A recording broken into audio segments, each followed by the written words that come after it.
सुबह से लेकर शाम तक कुरान शरीफ को जिस तरह बेचा जाता है, सुबह से लेकर शाम तक जिस तरह से इस्लाम के नाम पे डराया जाता है, मैं समझता हूं कि वो इसलिए डरा लेते हैं कि आपको पता नहीं है, और मेरे सामने इसलिए नहीं बोलते हैं कि इसको पता है हमारी पोल खुल जाएगी।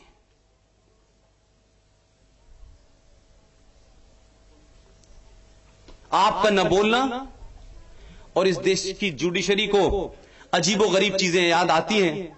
1990 में कश्मीर से कोई, अशोक जी मेरा ख्याल है कि 2.5 लाख के आसपास, 3 लाख कश्मीर से, जहां सदियों की बड़ी रिवायत है, बड़ी रस्म है, और जब आजादी के दौरान जब मुल्क बट रहा था उस वक्त देश में सांप्रदायिक दंगे हो रहे थे, तो इस देश के राष्ट्रपिता महात्मा गांधी ने कहा कि मुझे कश्मीर में रोशनी नजर आती है और वहां हिंदू मुसलमान बड़े अमन चैन के साथ रह रहा है।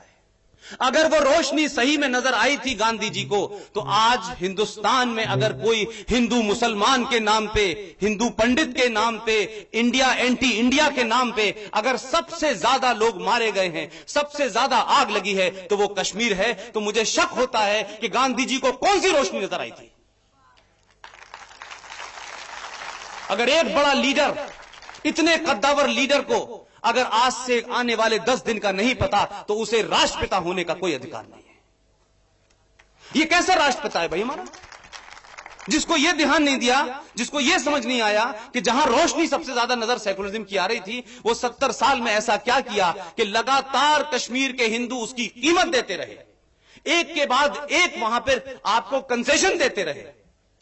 3 बड़े फ्रॉड हिंदुस्तान के अंदर, संविधान के अंदर जुडिशरी ने खामोशी के साथ होने दिए। इस देश के प्राइम मिनिस्टर से लेके, होम मिनिस्टर से लेके सरकारें आई चली गई, लेकिन उन फ्रॉडों को कभी हटाया नहीं गया। उसके बावजूद भी उस जगह आज सबकी आंखों के सामने, सबको पता है पूरी दुनिया में कि कश्मीर से जिन पंडितों को आपने रात के अंधेरे में कत्ल किया, मारा, और मस्जिदों से नारे लगाए गए कि कश्मीरी मर्दों को मार दो, इनकी जवान लड़कियों और औरतों को रख लो। ये नारे मैं नहीं कह रहा, पूरा कश्मीर गंज उन नारों से गूंज रहा था और मस्जिदों से नारे लगाए जाते थे।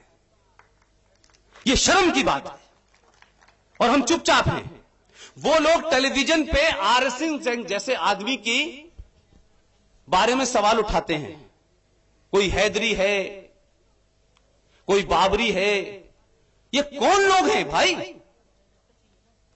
थोड़ी देर के लिए तसव्वुर कीजिए, इमेजिन कीजिए कि क्या आप इस प्रांगण में जिसमें आप पढ़ते हैं, जिसमें यहां का पूरा इंस्टीट्यूशन के तमाम सो लोग आपके को क्या सुविधा देनी चाहिए, कितनी देनी चाहिए, कैसे देनी चाहिए, ये शायद पूरा मैनेजमेंट इसी काम में लगा होगा, और आप इसी इंस्टीट्यूशन के खिलाफ खड़े होकर कहें कि हम तेरे टुकड़े कर देंगे इंशाअल्लाह इंशाअल्लाह।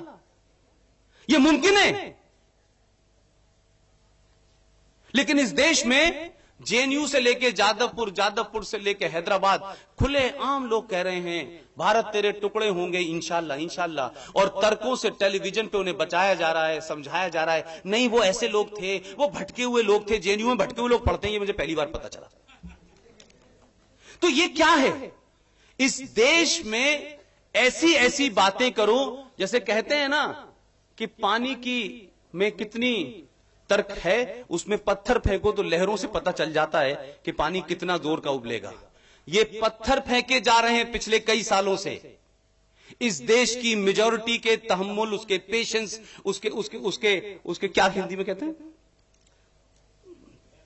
धैर्य को, वेरी करेक्ट, उसके पेशेंस के आप इम्तिहान ले रहे हैं। पहली बार किसी सरकार ने ये जो 16-17 फ्रॉड थे, हुर्रियत कॉन्फ्रेंस जो 1993 में बनी, उसको उस भाषा में जवाब दिया जिसको 70 साल पहले दे देना चाहिए था।